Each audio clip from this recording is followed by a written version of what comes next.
Student General Category. So we are going to see the title of micro optical communication. Under that, we are going to form a klystron oscillator. A klystron oscillator is nothing but it is an electronic oscillator it's made from their klystron tube.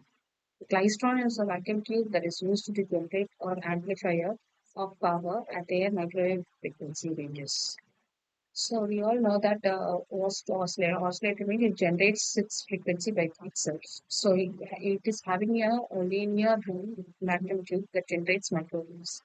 So it operates in a principle of electron bunching that is available after when we are going to apply. It offers a high power output compared to their solid state devices. So it is used in a wide range of applications from radar to a particle accelerator.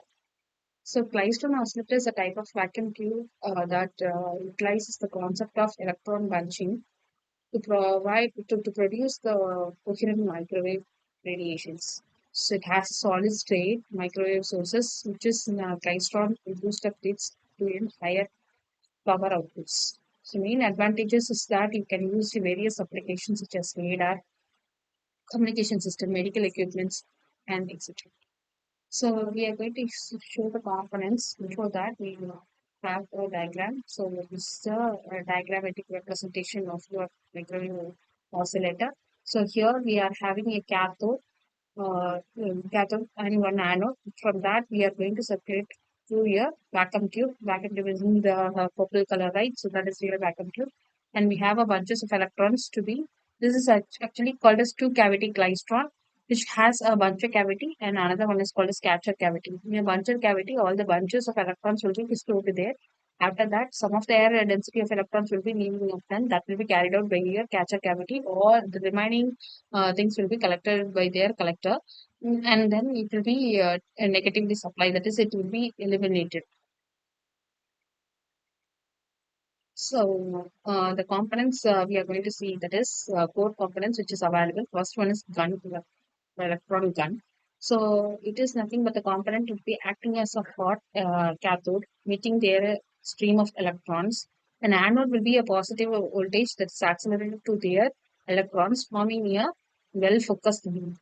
So next one is cavities. So cavities is nothing but it is designed to resonate at their specific microwave ranges. As their electron beam travels through their cavity, it interacts with their electromagnetic field within their leading to energy exchange. So the coupler is nothing but it will be emitting cavities. So one of the cavities allows the controlled position of their generated microwave power to be extracted from their external applications. So collector, we are going to collect all the electrons which is capturing from the buncher cavity to the catcher cavity. So here we are after integrated with this cavity, it will be collector will collect all the uh, electrons. So that it will be regulated. Next one is called as electromagnet. Electromagnet, which is nothing but very powerful magnet, it is surrounded by their klystron to focus their electron beam that it travels through their devices. How klystron oscillator works?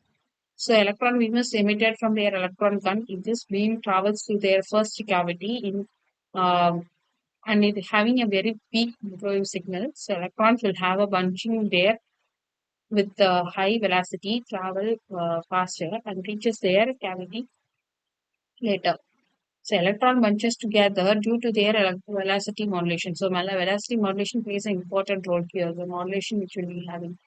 So bunched electrons induce a stronger microwave signal in the second cavity. So a portion of amplified signal is extracted through their coupler. This process continues up to a microwave oscillation occurs. So working principle, the electron guns emits their continuous stream of electrons through their vacuum tube and it will travel to their first cavity. First cavity is called as buncher cavity. Here, a lot of bunches of electrons will be stored there and the interaction between their weak microwave field slightly varies their electron velocities. So they form a velocity modulation and then it will be moving to an higher initial velocities, travel faster and we lag behind. As the electron produces to their second cavity, automatically the higher velocities will be starts in their bunching together, and due to this velocity modulation will occur.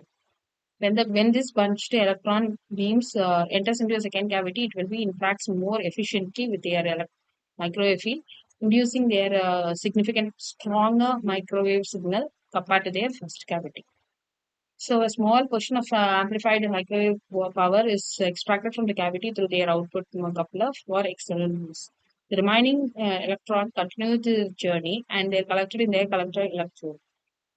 This process of interaction, amplification, and extraction continues, leading to a sustainable microwave oscillation at their cavity resonant frequencies. So this is one of the model of your two-cavity klystron. And advantages is that it will have high power output, high efficiency, wider frequency ranges, and frequency stability. Disadvantages: the size and weight. It has high voltage requirements, sensitivity to vibrations, and has limited bandwidth. Thank you.